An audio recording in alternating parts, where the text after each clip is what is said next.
नमस्कार मंडळी, आपल्या यूट्यूब चॅनलमध्ये तुमचं स्वागत आहे। आज आपण होतो चौदरवाडी मैदानात।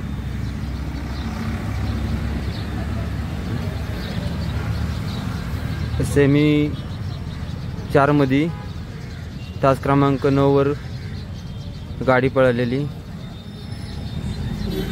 हा दिसतोय तो बगीरा,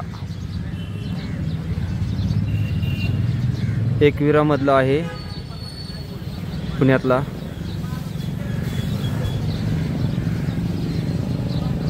सेमी 4 मध्ये सुंदर गाडी पळाली, गाडी फायनलला पात्र केली। टॉपचा सेमी होता, सेमी क्रमांक 4।